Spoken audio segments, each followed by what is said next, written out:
Yes, this is Mr. Controversy, and this is the infamous 3-point conversion station. Keep it locked.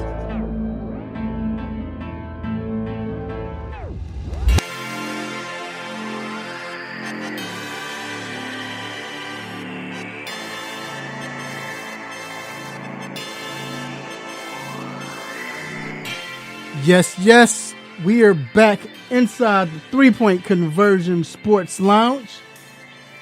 And I am your host, Mr. Controversy. Did you miss me? Man, we almost back in the full swing of things. When it comes to sports. I mean, that's what the show is about. But everything else, we still lacking.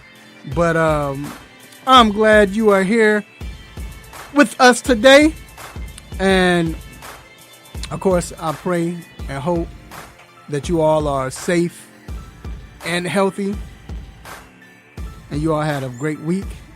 But I know you're happy that it is the weekend. And for some of you all who are working, hopefully this show can help you all through the time that you have to work.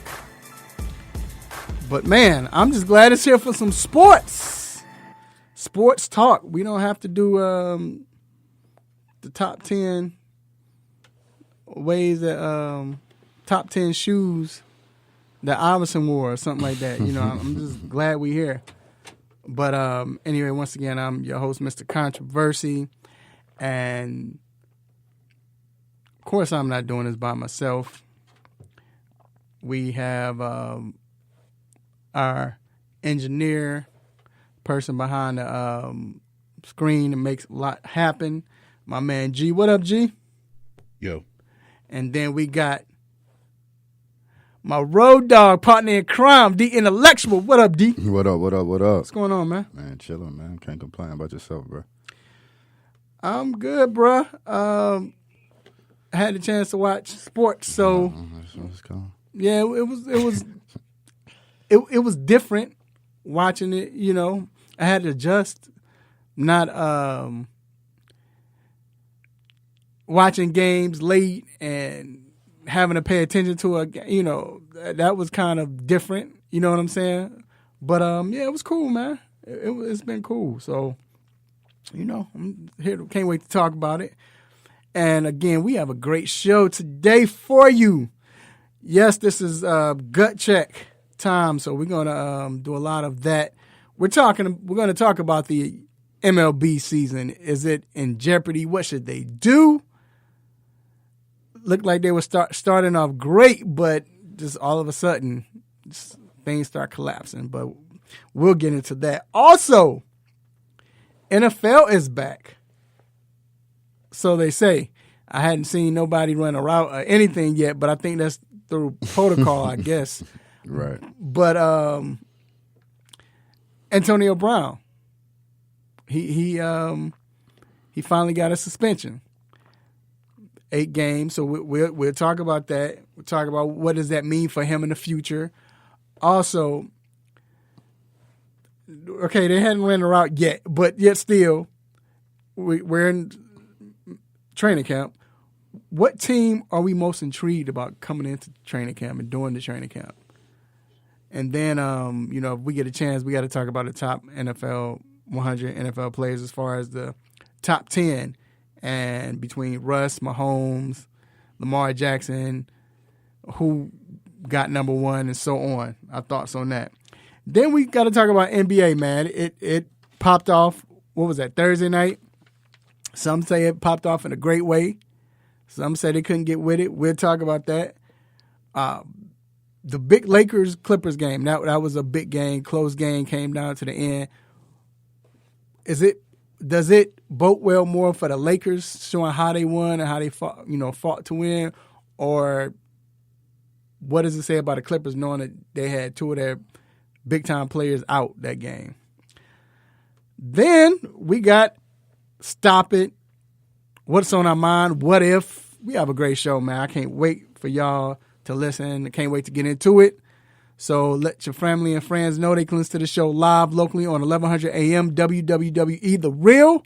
Also, we're on Facebook, the 3-Point Conversion Facebook page. We're streaming live. What up? Then we're on. Then we got we got iHeartRadio. We're on iHeartRadio, and we're on TuneIn Radio. So, hey man, it's time to get ready for this show. Let's get to these quick hits. Let's get it.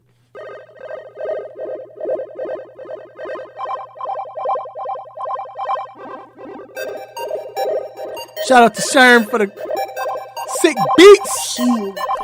So as I mentioned before, the NFL has suspended Antonio Brown, AB, for the first 8 games of the 2020 season for violating the league's personal conduct policy. Man, he hasn't taken a snap since week 2 of 2019. So, what's your thoughts? When I first heard, I figured he'll probably appeal, probably get it down to 6. His agent says he's not going to appeal. It is what it is. But why would he? Because if you appeal, because usually if you appeal, it comes down a game or 2. Right. But I think what he was worried about was if he appealed, the process might be longer. Right. The NFL might be petty. You know what I'm saying? I mean, even if you appeal, can't you still go to a team and yes, it's at the 8, but if it comes down, it comes down. I think he was just like, I don't even want to take no chance. I'm just glad I'm in. Yeah, he said he's going to ride with it. I mean, I would sign him for the minimum, get him back after possibly your bye. You know what I'm saying? Let him work out. And if he mess up, I mean, what is it going to cost you? Right. Well, we get into that. We're going to talk about the teams and all of that. But, yeah, I mean, I know he's happy. I'm glad it's done. That took too long.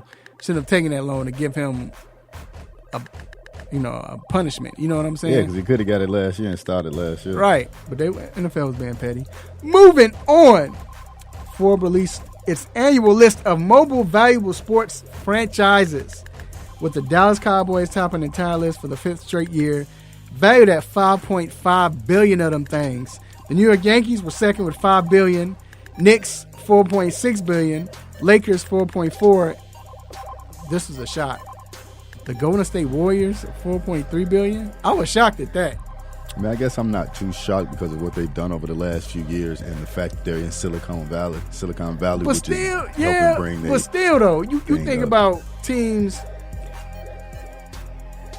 I would say, I'm trying to think, NBA. What comes before Golden? What comes after Golden State? I'm just saying teams you always known as Chicago, the Bulls. Yeah. But I mean, I guess that goes into sellouts. All that stuff starts adding up. You know what I mean? Yeah, but even with football, like, only team was Dallas Cowboys. New England. I mean, I don't know. I was shocked to see Warriors. They're half of the top 50 are NFL teams. Right. Yeah. So the Patriots are like number 6 or 7. And then there's I think the Packers are up there, and the 49ers. I'm more so surprised the Knicks are still there. And I guess it's because of their fan base. I mean, that's the only way they can get Dolan out or make some changes that he needs to make by stop coming to the games as much, things like that. But if they don't, I mean, you have $4.6 billion. You got the number 3 most valued team in the country. Are you going to you don't have to change anything? And this is a yearly list, right? Yeah. So I know next year the Warriors are going to be down. But anyway, probably not. Not by much. Because they still was selling out. Yeah, they were. And they're going to be even better this year. I mean, they make $5 million per home game. They average $5 million. That's what got them up there. Probably. That's a half a season. How many? That's a $500 million, isn't it? Yep, probably. Moving on. So the SEC finally said, you know what, we're going to concede. We will have a conference-only schedule for football this season, if there's a season, following the Big Ten and Pac-12 conferences. ACC were allowing for one non-conference game for certain schools to keep tradition rivalries, but games such as Georgia, Georgia Tech, Florida, Florida State, and Clemson, South Carolina will not be played this year. And they also mentioned that, I don't know if we said it last year about last week, but Notre Dame, finally they're going to put them in a conference schedule. So, yeah, I mean, I forget them. You know what I'm saying? Like we said, hey, I think I don't want to stand this route. I understand you trying to limit everyone from. But you still really aren't. You know what I mean? And not just No, that, I know. What happens to the playoffs? But that's what I'm saying. Like, it doesn't make sense. Like, I understand what they're trying to do, but what's the point? Yeah. I mean, I think right now, only thing to do is follow suit. So, moving on, NCAA Playing Rules Oversight Panel announced that it will allow players to make social justice, commemorative, and memorial statements, as well as other messages on their jerseys in 2020. The current NCAA rules in most sports prohibit those patches to be worn, and you can't have all of that on your helmet and shoes. Right. That's understandable. I mean, I don't like shoes because I feel like on your shoes you can kind of you should be able to. But as far as what's the the team and things like that, that's enough. Yeah, that's and they kind of got to. They following suit. Yeah, that's the move. Yeah, that's the move. And I like it's better that they're allowing the player to come up with it and then they can approve it. You know what I mean? That's doper. I think that's where the NBA dropped the ball on that. Right. And I think that's why a lot of people aren't doing it. Right. And last but not least, the league and the MLB Players Association announced they have agreed to deal to play 7 inning doubleheaders during the 2020 season. The new rule goes into effect today. The official release states that the changes will be in place for only the abbreviated 2020 season. So basically, this is like a trial. They're just trying this out. That's all they're doing. I mean, they should, just for the fact that I think, was it the White Sox played the doubleheader the other day, and you're already playing a game every day. I think like teams have a 1 day off in between some of the way. So, hey, if you're gonna play 18 innings and then tomorrow I got to play 9 more, he's gonna really do things. So that's 7 innings. I think that's a good move for this season. I mean, we'll get to that. Right. All right, man. I don't like the runner on second rule. No, I don't like that either. I do not like that. I don't. I cannot stand that. I think it's a setup. It's not authentic. You know what I mean? Like, that's not how the game is supposed to be played. And I'm not saying that just for baseball. Like, if basketball has something where you're up 2 and you get the ball at half court, like, no. Like, you know what I mean? Or you get 2 free throws to win. And, like, no. Like, you got to do it. You got to get a man to say. Right. Sack bunt. Sack fly, the game is over.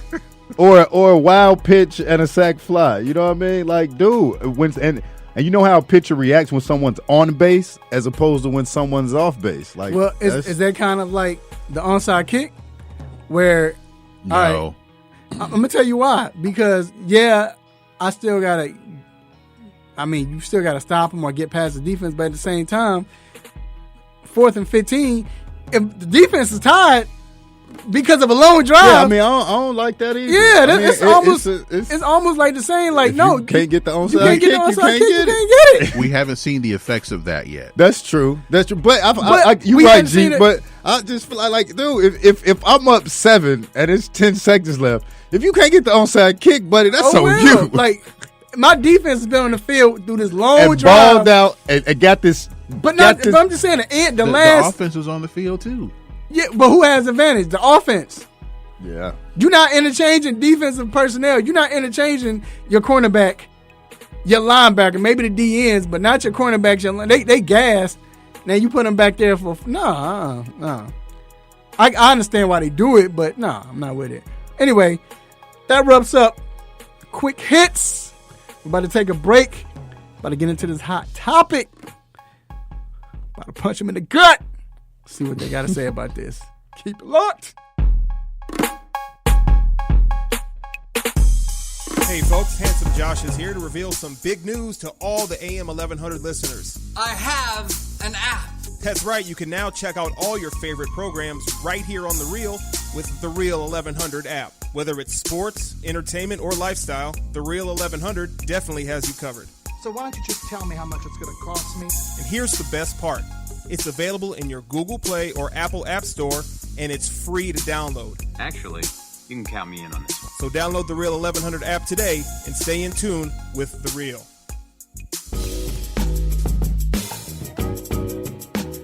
This is the Hall of Famer, Marshall Faulk, and you're listening to 3 Point Conversion.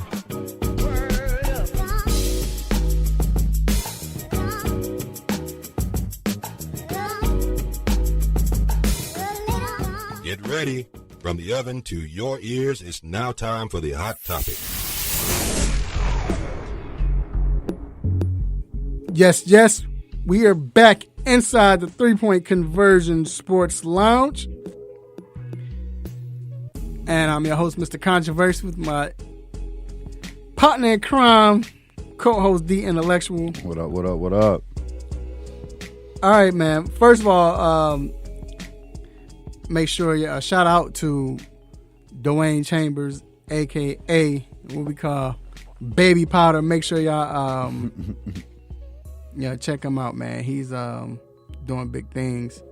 You know, go to Instagram, IG, look up at Simha the Barber, Code Barber. I'm telling you, code, but it's SIMHATHEBARBER. All right, so we talked about MLB, and MLB started off like nice, right? They were doing good. It was good to see baseball. It was weird, but hey, players are having fun. And then the Miami Marlins, they came to Atlanta, and so on a day off, whatever. I don't know if they heard about the Wings, the Magic City, or whatever, but all I know is allegedly they went out and was reckless. Now, about 30 of them got the coronavirus. and we're not laughing because they got it, but I'm just saying it's about 30 of them. And then it spread it. Then, so they had to cancel games because now the team that they played against, we don't want them to play games. We don't want them to get it. You know, they might have it. Go ahead. What was you going to say? And then not just they had to cancel games. The other team had that played them. And then 2 other teams, because I think one of the Phillies dudes got it. And they had just played Miami. Yeah. So was that, you know what I'm saying? 3 of them got it too, right. So they had to cancel that. Now it's like 4 games canceled. So everybody canceled. So, and then, you know, Rob Manfred came out and sent a warning to the MLBPA. Is that was he the MLBPA? He sent director? it to them. Yeah, he sent to them. Look, y'all need to get this in control. Well, it might be over with, play. Yeah, but I'm kind of like, how you gonna get it in control? And y'all not doing nothing. Has the country got it in control? Right. And that's part of the problem, right? Like y'all just going to games and just traveling and just whatever. So should they stop the season? Should it be stopped? Should they just say, you know what, it's a wrap? Because now the Marlins gonna have to play like 15 doubleheaders, right? Yes, and part of it is because, and I'm putting this on the players, is because of the players. Because when they first talked about it, right, if I'm not mistaken, they said talking about a bubble in Phoenix, right, 2 different locations in Phoenix, and trying to figure it out. Now the players didn't want to do it because they didn't want to be away from their families and everything. But there are the NBA seems to be working, right? Right. And what's crazy is that initially it would have only been 60 games, and then whoever made the playoffs it would be. So it wouldn't have been as long for all the teams. I mean, staying away from your family, maybe I can understand how that could be a problem, you know, but there for baseball, there really aren't any rules. Like you can't do anything, like pretty much is it, right? Right. Like go to the games, come home, and sit in the house because you can't do anything, which is part of what a lot of people are doing anyway. But a lot of people are still going to get food, doing this, doing that. So, I mean, they can get mad baseball on one hand because the players are doing whatever, but the players can also talk about it and get a little mad about it because y'all really don't have any type of setup, any type of anything. Right.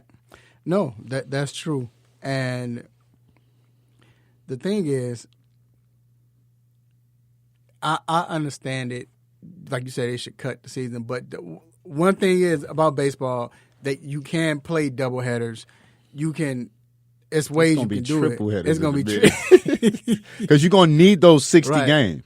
But they had that cushion in a sense to do that. Do they? I don't think that they do because they're literally like 7 games played, 1 day off. That's true. 7 games played, only 60 games. Yeah, because they had a little cushion if it was like maybe 2 games, 1 or 2 games, but that is a lot of games. You're right, man. So Should the Marlins be punished for this? No, because who you gonna punish? You gonna punish the whole team? What if the whole team didn't go out? What if 2 people went out? That's what I'm saying. The organization. Though. How can like you seriously don't have a bubble, right? Mm-hmm. Like the NBA, and with the NBA, they aren't even punishing people, right? They're just saying you need to be in quarantine longer because you were out doing this. Right. So you have no bubble and I catch corona, and now you're gonna punish me? No, you should have put better things in place so that we wouldn't be able to do this. If you didn't have us travel to Atlanta right after Lou Will. When he got the lemon pepper barbecue Jones, right. Then maybe we wouldn't have tried it. Was this before? I think this is before that, though. I mean, it may have been. I'm just saying in general. You know what I mean? Right. So what we doing? First off, Atlanta is popping in place. I'm talking about it's rocking. Right. You know what I mean? So we was the first city to open it up anyway. So you get some kids from Miami with a little cash, and they can go that's what they did. That's what they did last year. And I know it's corona, and they shouldn't, but their age bracket, there's a lot of people in that age bracket that's outside that's doing their thing. This is what I didn't understand. They were saying that they mentioned the fact that they were in the bars, local, like the bars in the hotels. Mm-hmm. I mean, that's if protocols, I guess protocol might have said the rules stay in your. If it said that, they're in trouble, and that's why they should they get punished. Because that's the players, like you said, you can't punish just 8 players and everybody else. So that means you got to punish the team, right? Because you in charge. And who you gonna punish? You gonna fine the team? I would. If they disrespecting, they didn't have nobody standing at the post. They should have had a security guard at each exit. Yeah, like you can't go. Well, that's kind of what they've done now is with the teams is everyone has a compliance officer. One. I don't know. Yeah, probably just one guy. Like, hey. And then don't do that. Another dude running out the back door. Like, you know what I mean? And that's the big thing. That's why I think not having some type of bubble or whatever the case may be is a problem. You know what I mean? And maybe it could have been a better issue than just having the teams in Arizona, because I can't say that Arizona, 2 places in Arizona, is big enough for baseball, right? We know how many players. Well, yeah, I mean, they team. There are several they had a lot of options of where they could play. I mean, it didn't necessarily have to be. I guess it could have been Phoenix. National League in one and American League in another city, whether it was Florida or you know what I mean, whatever the case may be. I would have said 4, maybe 4 cities. I mean, 2 for the American League, 2 for the National League. Look at what the NHL has done. They have 24 teams and they have 2 places, Toronto Canada, and right? Edmonton. Yeah, right, 2 places, and there's a lot of people on their teams also. And this looks like it's going to work. Well, Canada said Toronto, hey, no, y'all not taking care of what y'all need. Right, Canada not playing. That's crazy though. That's not coming back and forth over the border, no. Right? But that's also how much they rock with hockey too. Like, we gonna need hockey to, you know what I'm saying? Yeah. But the point you said too, G, is you're not about to be going to New York and to Florida and coming back here. Like, we see what Florida and Texas. So doing. where's in New York? I mean, for NHL in Toronto and Edmonton. Okay. And you can't go anywhere. Right. It's like the NBA bubble.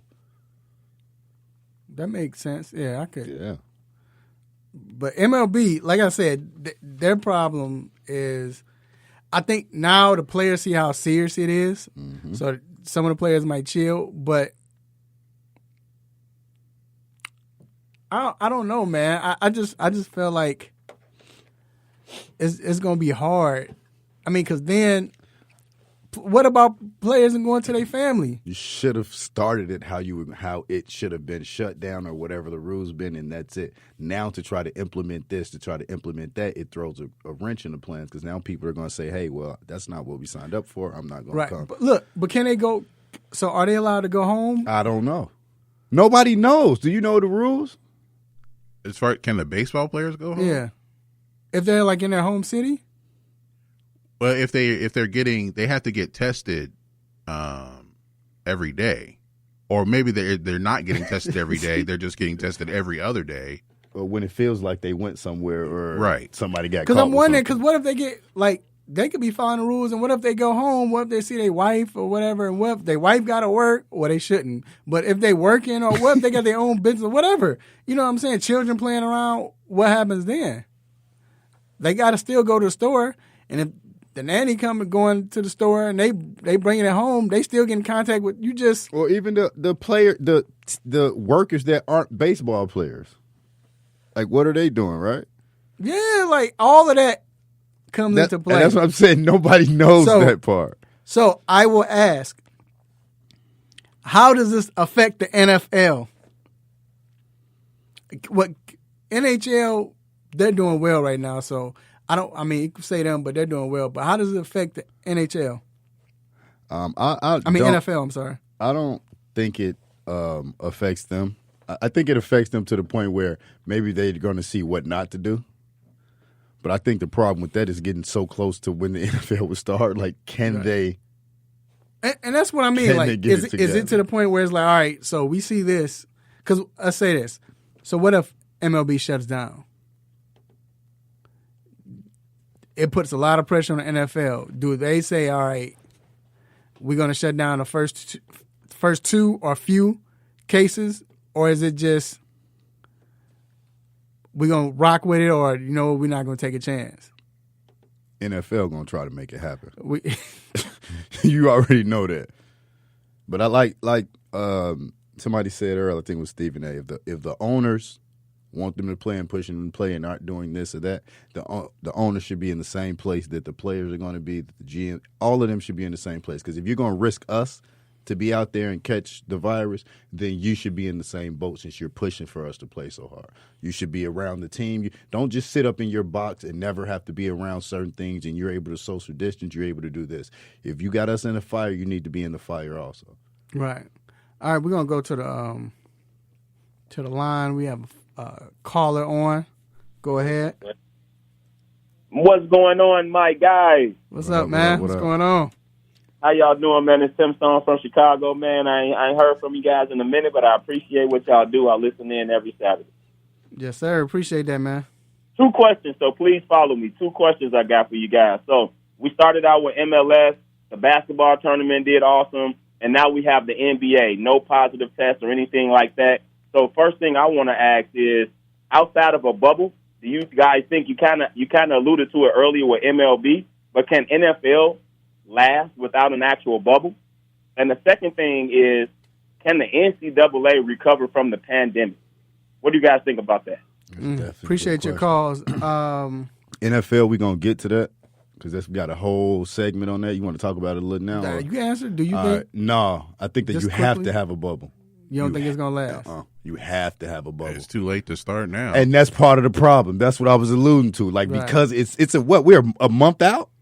Mm-hmm. Yeah. Like September 12th or something like that? And that's why I was asking, how does this, because now maybe they can put more guidelines. Look, this is what we're going to do, and if the players don't want to. But we're just over a month out. It would take a month to get a bubble constructed the correct way, right? And then before that, you would have to be testing continuously so that people can come to the bubble. And you have to play training camp so that people can get in shape because we're only a month and a half out. And you got to pay for those tests. Right. So how does it work? His second question was about the NCAA. Can they go ahead? I'll get that. So, no, I don't, because it's the same thing. How now? But like this, I just want to add. I know where you might be going with this, but like this, the Rutgers football team. There's an outbreak on their team because they had parties when they came back to campus. Someone got it on the Michigan State football team. The entire team was put into quarantine. And that's what I'm saying. It's the same thing with the NFL, with MLB. The difference is you're dealing with kids. Right. And expecting them to be responsible. And if you go to quarantine, you're in there 14 days, right? Let's say you do that. You're going to miss 2 games. You can't. So what happens to those 2 games? And what happens going down to the playoffs or whatever the case may be? Or if your team can't play, do you just reschedule to the end of the season? Or do you forfeit from something that wasn't your fault because you should have had us having because you can't do a bubble. You can't do a bubble with, and he didn't just say football. So you can't do a bubble with basketball. You can't do a bubble with anything because them kids got to be in school. Now, if they're not having classes in school, and you do that, maybe maybe if you say, okay, we're going to have a bubble in these 2 states or in this state or whatever, like Orlando, but it's like 5,000 colleges. Yeah, you can't do it. It's maybe they can play. Maybe they do interconference. No, maybe they can make it esports temporarily, so they all play video games against each other, and that will count. Hey, but I know this: if you give them video games, they'll stay in the house. Oh yeah, they'll stay in, get video games and pizza. Oh, it's a wrap. They good. Yeah. They good, but I just can't see it working without a bubble. Nope. NFL, prove us wrong. Because I'll be heated. Now we're gonna talk about football, but I'm saying I would be heated if, as a Bears fan, we mess around, jump 6-0, 6-0. We 6-0. Then they got to shut the season down. Trubisky come out balling, then they shut the season. Or anybody's team. How bad would that be, man? Dak Prescott fighting for a contract. He started. Well, that might be good though. 6-0. I mean, if he started balling, so I guess for players it might work out because then you ain't gotta go the whole season. They see you get a little sample. Oh, yeah, we need to sign him. But I just don't see it refuse the deal. Hopefully it works. We're not saying we don't want it to work, but we're just saying I don't know. And I refuse the deal. Pay me $50 next year. Right. All right, we're gonna take a quick break and we'll be right back for NFL talk. Don't go anywhere, y'all.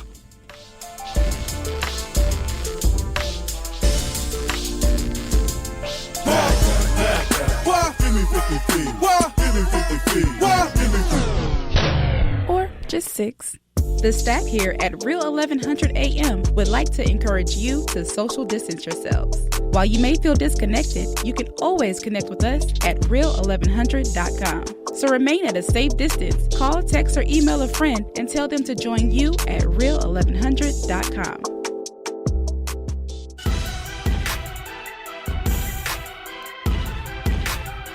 Yo, what's up? It's Allen Robinson, wide receiver for the Chicago Bears, and you're here with the 3-point conversion.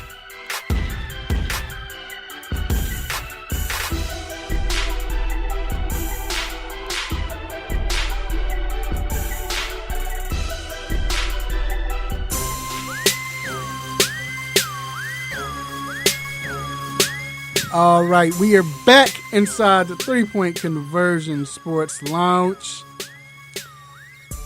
Time for the NFL talk. Like I said, we feel like we don't know if they can last, but either or, they're going on. G, I'll ask you, what's the protocol for NFL, like training camp? Do they have to wait like a week, or they have to quarantine first, then they can go on the field? Because NFL, I mean, shout out to NFL.com or NFL Live, or whatever, the NFL Network. Each day they're talking about training camp live.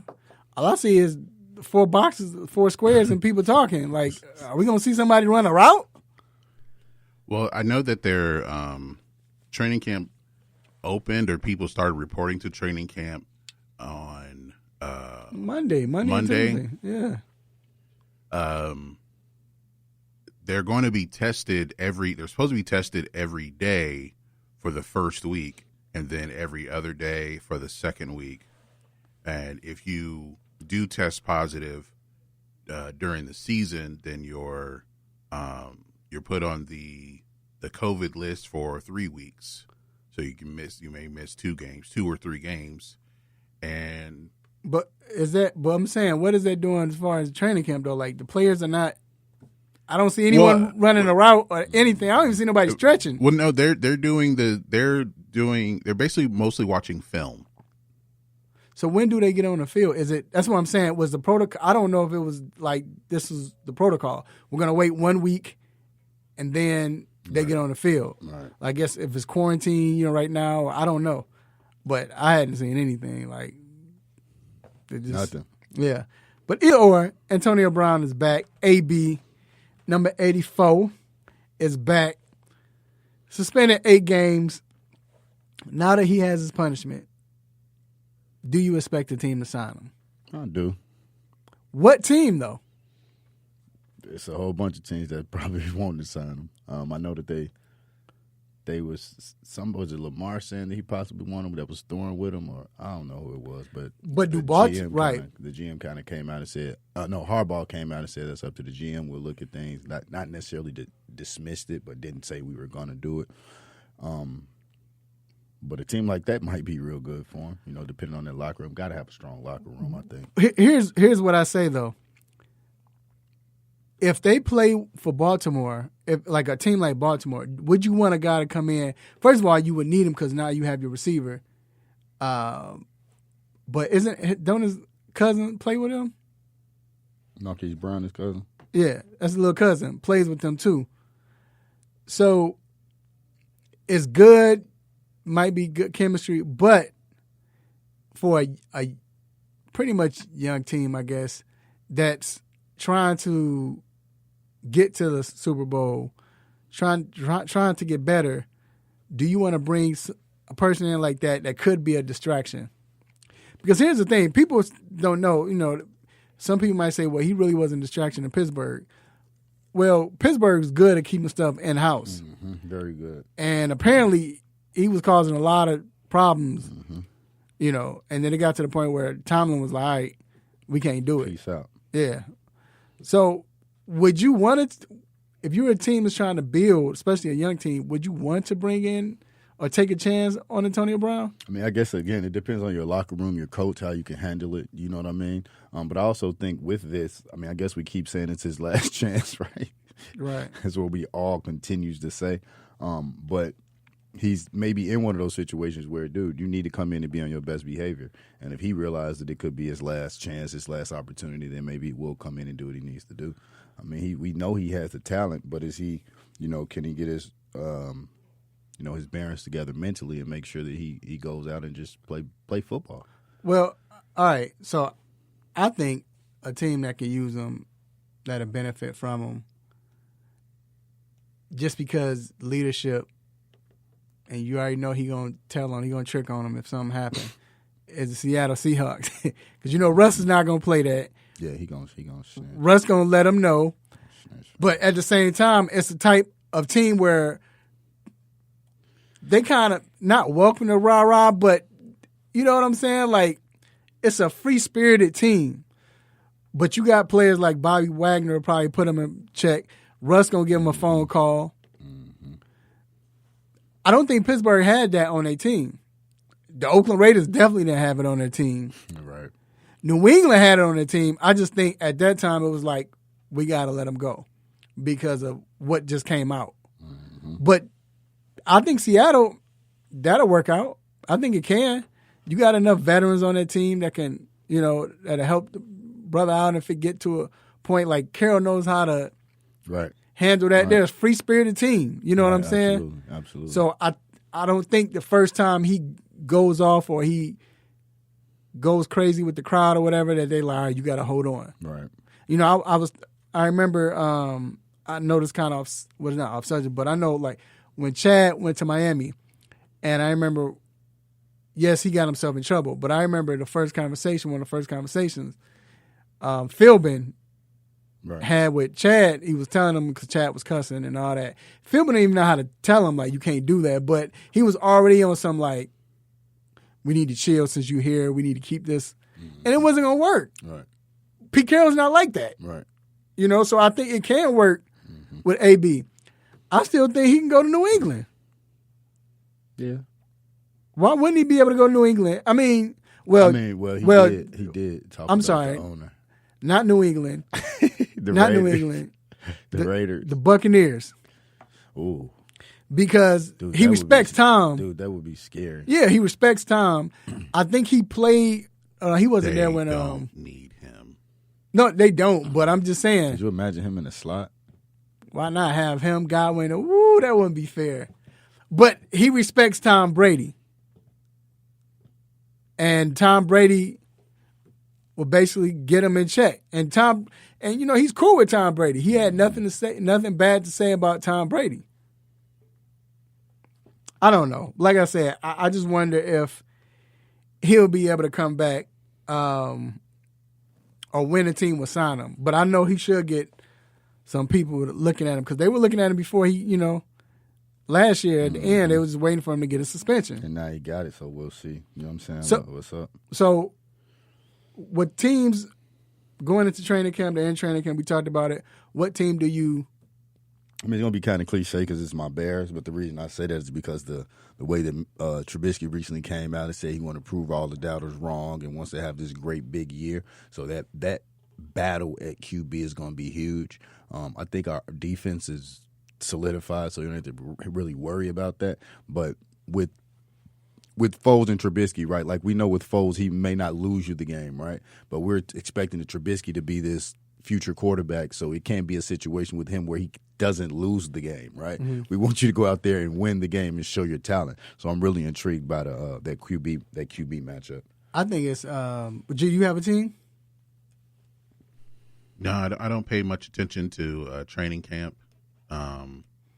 Just let me know when the games start, because once I start hearing stories about such and such through 5 interceptions in practice, I'm like, I don't care for this kind of content right now. Right. They'll be pushing it like this is what the season is going to be. But it's not necessarily training. I'm just saying, like, going into the season, I should say that. No, I'm just saying training camp within training camp. But is it a team like you're like, I wonder if they're going to do well or if they're going to be good at the start of the season or anything like that?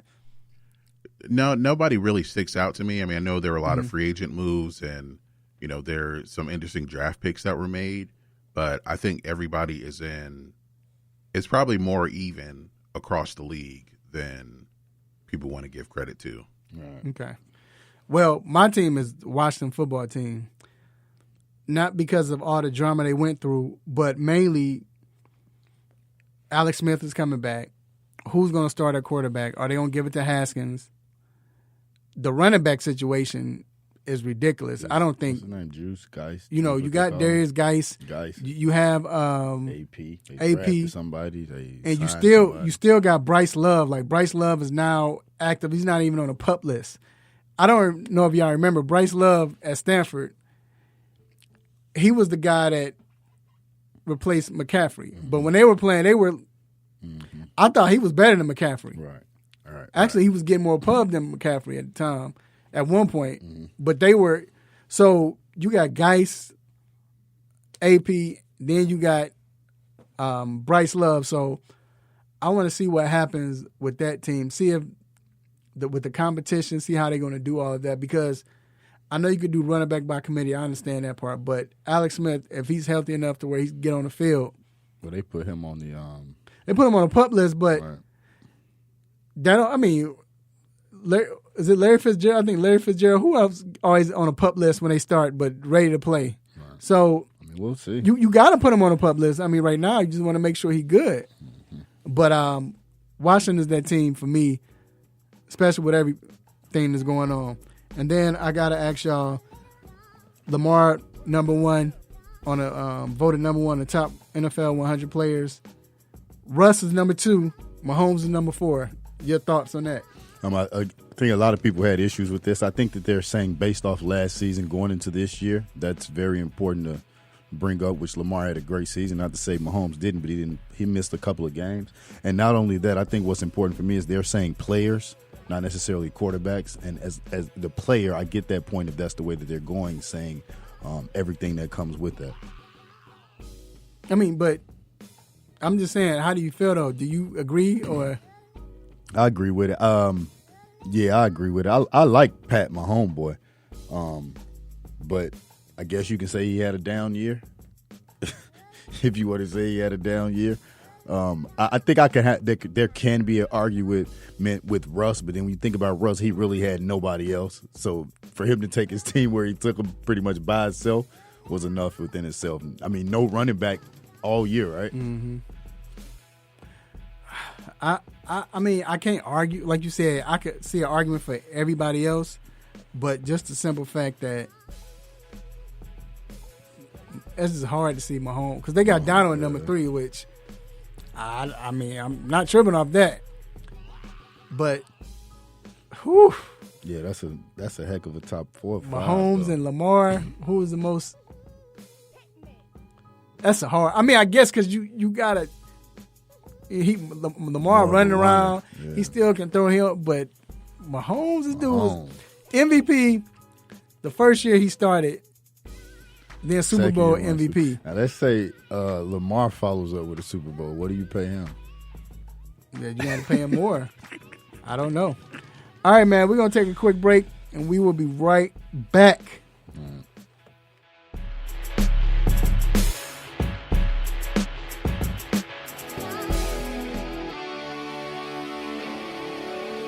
Have a sports injury?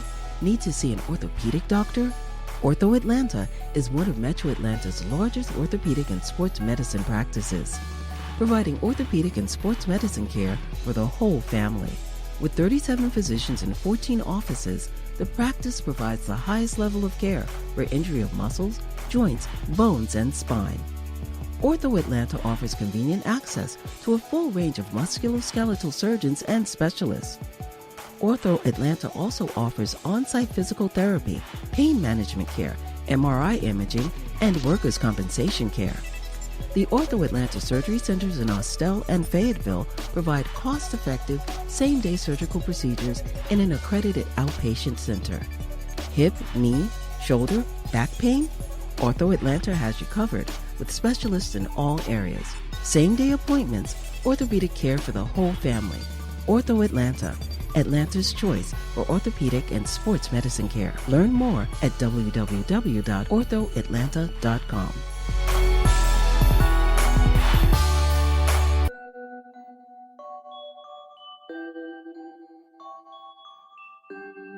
Happy Saturday, sports fans. It's your boy Sherman, a.k.a. the Lord of the Beats, and you are currently inside the 3 Point Conversion Sports Lounge with my man's Mr. Controversy, D Intellectual, and of course my dog G behind the boards.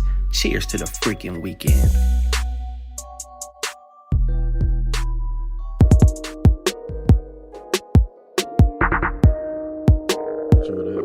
All right, we are back inside the 3 Point Conversion Sports Lounge.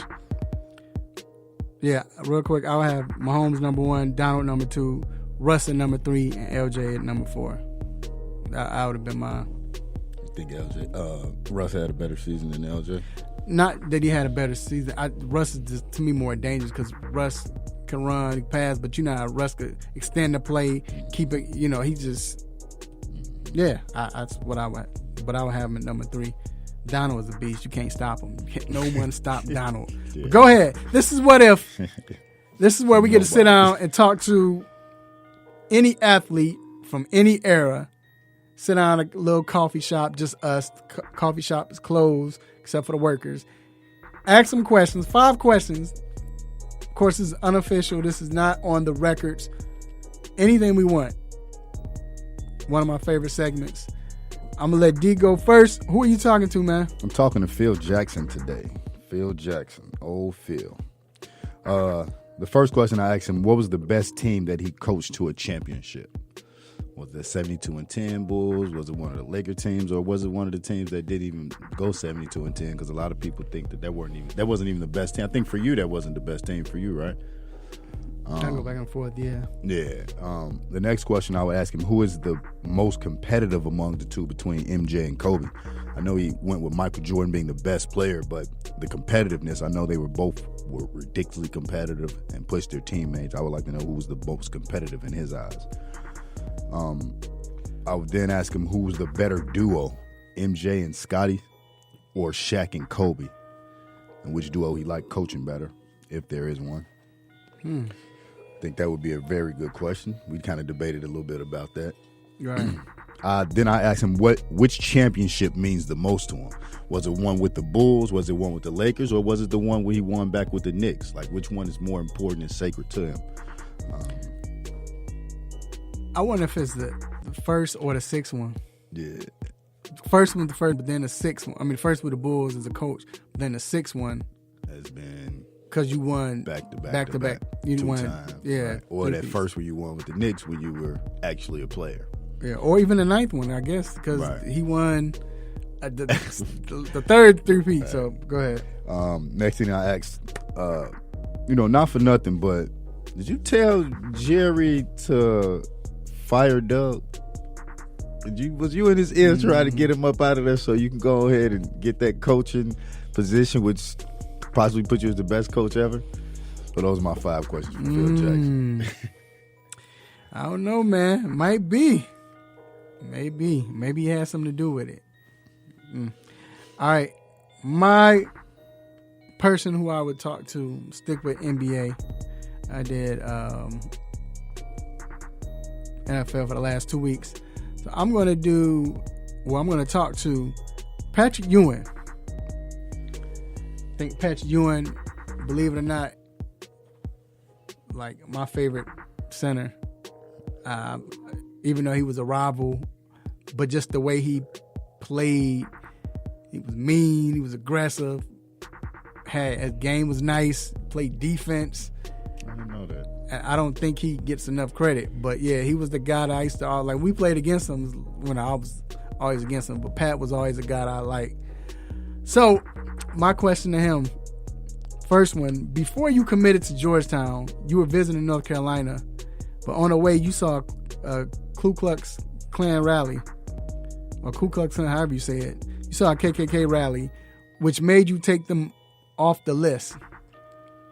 How close were you to really signing with North Carolina? And then how many chips would you and Mike win if you did sign? Because y'all came in at the same time. So I just wonder if, like, Mike already got one. Remember, they had Worthy, too. James Worthy, Mike, and you bring in a Ewing? Woo. Perk would have been there, too, right? Yeah, but God, that wouldn't have been right. He said he saw that KKK. I'm Jamaican in me. Right. I don't need to. and remember, you all, it's the 80s. Pat went to three championships in Georgetown. Just Georgetown. So just think, under Dean Smith, like I'm not saying who's better, but he's with another great coach, a legendary coach with Mike. Team. Yeah, that was and the team below. Oh my God. All right, and North Carolina's want to beat them too. It's funny. All right, next question I would ask, right before you got drafted in March of 1985, Bernard King, some young guy named Bernard King, was a beast. And he had just come off the year where he was averaging 32.5 or something like that. But he ended up, at the end of that year, tearing his ACL, had a torn knee cartilage, and broke his leg on the same play.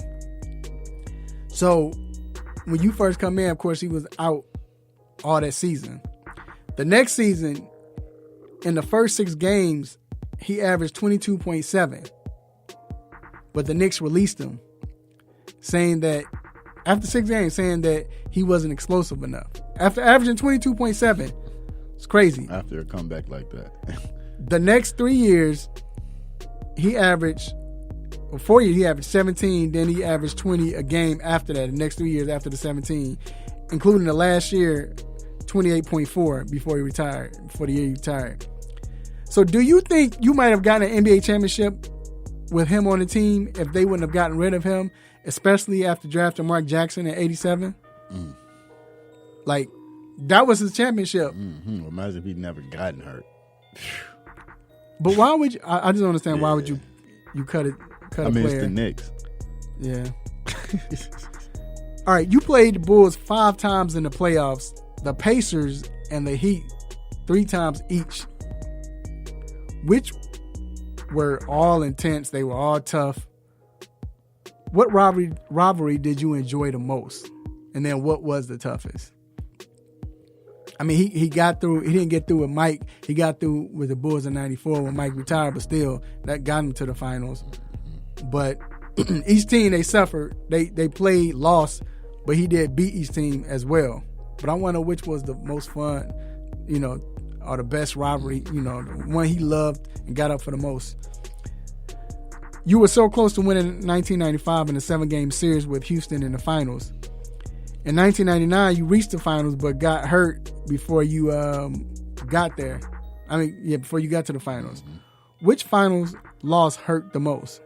Was it the one that John Stark shot you out of, or was it the one that you couldn't be a part of, even though y'all got there?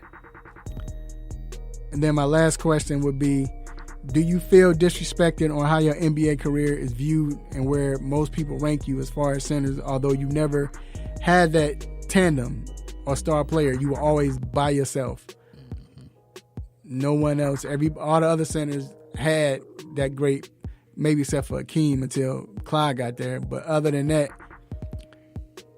everybody else had that second guy. And those are my questions for Pat. You should have asked him about that missed layup. I started to. I started asking, did he think he traveled too? But that's, Alligator armed it. Right. All right, G. All right, the person that I would want to interview is Richard Sherman, currently of the San Francisco 49ers. The first thing I would ask him is, for people who don't know, he went to Stanford as a wide receiver, and he played 2 years at wide receiver. It is what would have been his junior year. He got hurt, and he wanted to switch to cornerback, and he asked David Shaw, who was the offensive coordinator at the time. He's now the head coach, and he wanted to make this switch. And I would ask him if he knew that Andrew Luck was going to be any good, would he have stayed at wide receiver after he came back from his injury? He redshirted that third year, but when he came back, he officially made the switch to corner, and Andrew Luck was a sophomore at the time. I would have also asked him, we know about his rivalry, I guess, with Michael Crabtree. Did he give Aqib Talib the idea to snatch Crabtree's chain, and why did he never do it? I don't know if anyone's ever seen that play, or it's happened twice actually. Right. How does he actually respond to people criticizing that he only plays one side of the field? They played a zone defense in Seattle, and he stayed on the left side. It didn't matter what receiver was over there. That's where he stayed. And, people consider him the best corner, but he didn't follow the team's best receiver. So that was kind of the knock against him. And how does he respond to that as far as him being more of a scheme player? Hey, just ask everybody to go watch the game. I think it was 2015. Seattle plays Pittsburgh in Seattle, and he followed AB all throughout the field. They made him follow him, and look how many catches and yards AB had. Go ahead. I would also ask him about if he had a better relationship with Jim Harbaugh while he was at Stanford, would he be the same kind of player? Because a lot of what we hear about him and how we see how he plays and kind of his persona can be traced back to his relationship with Jim Harbaugh at Stanford, to where he feels like Harbaugh badmouthed him before the draft, and he fell in the draft, and he was really motivated when Seattle would play the 49ers, and it later came out that he wanted Harbaugh out of the league. So would he have had a different relationship? If he had a different relationship with Harbaugh, could he have been the player that we saw him become? And the last question I would ask him is, what's really after football for him? Because it seems like he could do anything. I mean, if he's a guy who negotiated his own contract, he's known for speaking his mind, so he could be on TV and not just doing sports. It could be with anything, something political, something social, and possibly financial as well. And or he could be a coach, because he really is a student of the game, and I felt he could pass on his knowledge to others. So what does he have a plan for after football, and what is it? All right. Those are our questions to the athletes we picked. Again, put in the chat, let us know who you would want us to talk to. Yeah. and then we'll come up with some questions. We might, depending on who it is, we'll come up with some questions. All right, we're going to take a quick break. It's almost time for that Stop It segment. It'll be back on the other end of this break. Don't go anywhere.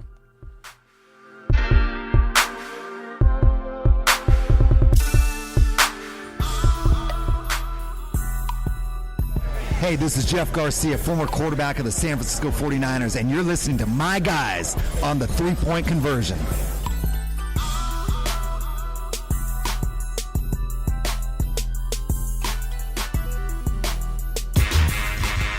You are tuned into WWE Peakville, AM 1100. The opinions expressed during the sponsored programs on this station are strictly those of the program hosts, guests, and callers and are not necessarily those of Beasley Broadcast Group, this station, its staff, other advertisers, or agencies. Big ups to our Sports Lounge crew for keeping the airways blazing each and every Saturday. But I want to send another special shout out to our team of writers at the 3-Point Conversion. You can visit us at the3pointconversion.com. You can also like us on Facebook, follow us on Twitter. How about the Gram? How about iHeart? How about Spreaker Radio? How about wherever you need it, baby? We got you covered.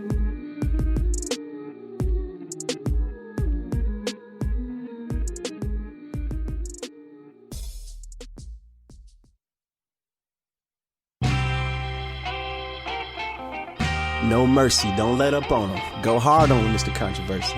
Hit him with the stop it button.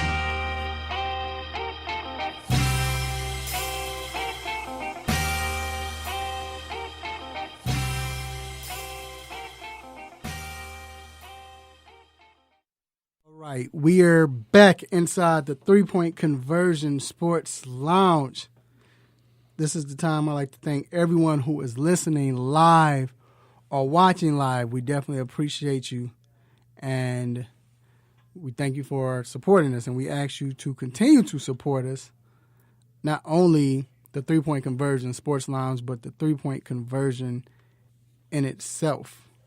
And also want to give a special shout out to someone who was listening to the show. It's a big day for this person.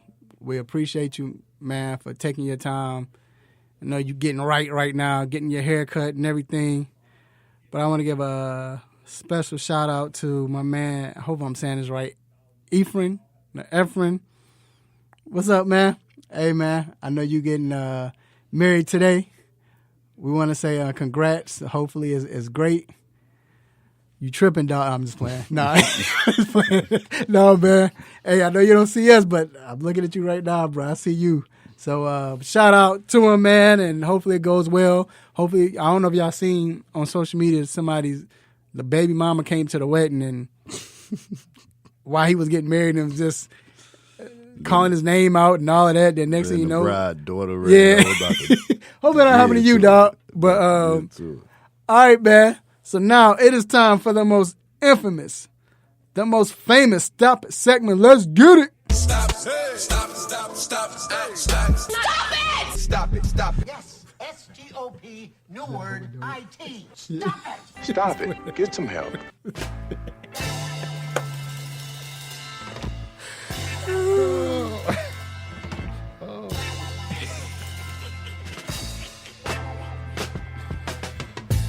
All right. Hey, man, I was just playing, bro. I don't want his wife to be like, what? I was just playing. I just saw the joint the other day, man. I was happy dying laughing. Hey, man, don't be bringing that up for me. Right. Nah, go ahead. Go ahead. So I got two stoppers today. My first stop, it goes to the NFL players who didn't put Carson Wentz in the top 100. I'm not even a big Carson Wentz fan, right? But I definitely think he deserves to be in the top 100, especially what he did last year with that Philly team when they had, I think I was out there catching balls from him. You know what I'm saying? With all that going on, and he still almost got him to playoffs and all this. Mm-hmm. Yeah, he definitely deserves more respect, and I think they should put some respect on his name, and he definitely deserves to be in the top 100 at least. Right. I mean, Garoppolo's what, 40-something? So you was going, can I stop it? Oh, geez. Can you give D a stop it? That's why you don't tell people you stop it, then he going to take. I was already going my fault. So one of my stoppers that he just mentioned was Garoppolo 43, I think 46, something like that. Over Dak. What did Jimmy G do last year to deserve that? What did he throw? 11 yards in the fourth quarter. Stop it. I don't know. No, he had more. I think he had more interceptions and touchdowns in the playoffs. Yeah. I don't know. Also,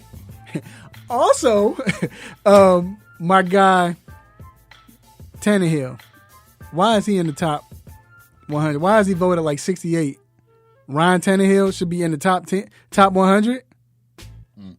Stop it. What, So 6 games? I wonder if the players really was voting for this, or I don't know. What did he play? What he played? 6 games? 8 games? Yeah. Something like that. Did this happen in Florida? I probably did. I had another don't stop know. it though. And it's to Jeannie Jarvis, if I'm correct, from the LA Times. It seems as though she went to, if it's a he or she, whatever, they went to Magic City and they spoke to the person that was some dancers that was there, and apparently the girl said she danced for Lou Will. Of course, there's social distance and all. But like, come on, man, you gonna go do all this to find out the backstory and what happened while he was there? And the girl go trick too and say she was like, come on, man. Why you Like, gonna say that, man? Stop it. Right. Go ahead, G. Also connected to Ryan Tannehill, Derrick Henry's number 10. So how is Tannehill considered more valuable as far as he gets paid at least double what Derrick Henry is getting? Right. And Derrick Henry's a top 10 player according to the players. Anyway, Stop it. There's a stop it there. 2 more. 45. That's the president saying he had to cancel throwing out the first pitch at a Yankees game because of the coronavirus. The Yankees didn't even invite him. they was like, we didn't call you. We ain't even hit Wow. you. Yeah, that was ridiculous. Stop it. What? Fauci might need to get one for that throw. He's jealous of Fauci. Fauci might need one for that throw. Hey, look, people like Topps made a baseball card. People are buying that card. Yeah, I wish I had bought it. It's probably going to be worth who knows what. What's up with that first pitch, though? Because a lot of people have problems with that first pitch. Do y'all think they be trying to throw it too hard or something? No, they don't. They don't ever warm up, and they probably don't get a chance to. Right. And that's part of it. I haven't thrown a baseball in 30 years. Right. Try to be Clayton Kershaw out there trying to throw curveball. So 45 gets stop it. And last one, it's not sports related, but it kind of is because of all the versus battles. Bow Wow says he doesn't want to do a versus battle because he's just not interested. Yeah. And he wanted to battle Fabulous at one time, but cool, look, Timbaland was right because he commented, "I don't think he has 20 songs in the bag." He doesn't. Wait. And then they had it back and forth too. Wait. Oh, yeah. We gotta give a stop to Damian Adams. So Damian said, so he put this up. No, was it Juji? Somebody put it up, and I, was like, yeah, he definitely doesn't deserve. He don't have 20 singles. I don't think he had 20 hits. And Damian was like, what? You saying Bow Wow? You tripping? You saying Bow Wow? I'm like, what? He's like, what about he was naming all little kid songs when Bow Wow was 8. The ones Jermaine Dupri was writing? Right, when he went Bow Wow was 8 or 9. I'm like, so that's hold you. Yeah, so he gonna play. So he's just gonna play some songs he did when he was 9 and 10. Right. I think that's gonna. I mean, he would have to though. But that's his age. Right. That's what I'm saying. Even with that, he talking about going against Fabulous. Soulja Boy and knock him out. Right. Like seriously. Right. All right, man. That concludes our stop it segment. That was a long one. Yeah, we're gonna take a lot of stoppers for y'all. Well, we're gonna take a break and we'll be right back with NBA talk. Keep it locked.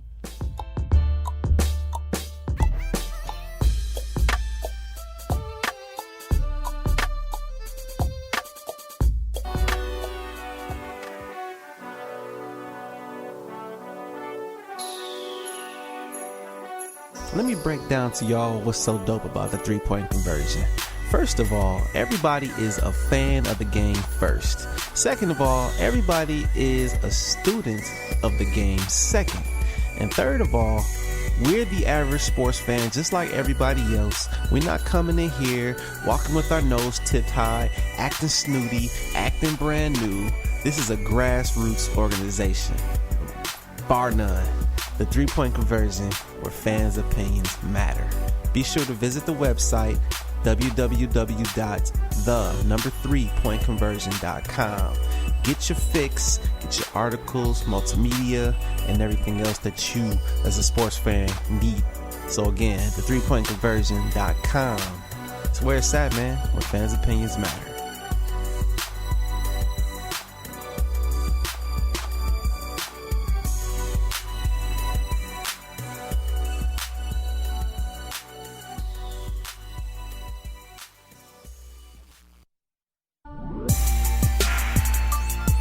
Sarah's and Barnes, you're listening to 3-Point Conversion.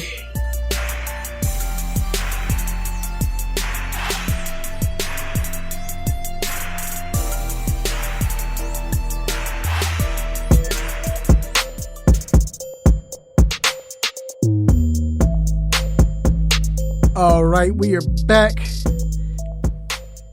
inside the 3-Point Conversion Sports Lounge. So last week, we weren't sure of what the NBA was going to bring us. We were kind of leery about the progress and how everything was looking. Came out this week. Thursday started. 2 close games. Came down to the end. And pretty much throughout the weekend, it's been like that so far.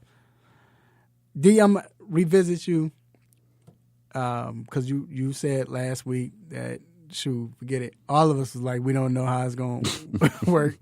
Look like, the AAU game that's going on. Where's the AAU game going on today? Yeah, it is the AAU game. Definitely. But shout out to them. But it felt like an AAU. It almost felt like a YMCA game.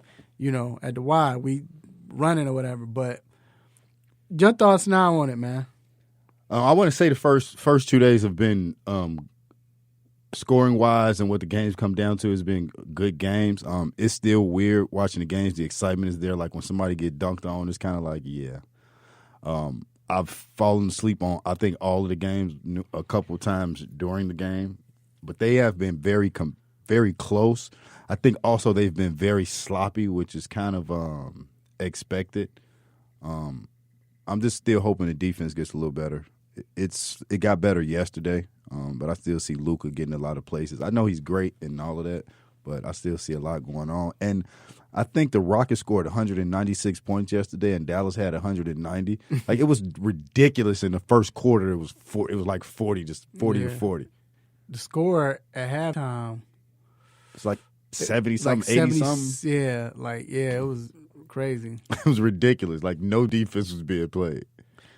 So, you still don't like how it looks, or? It's still a adjustment taking to getting used to, but I think eventually we may get used to it.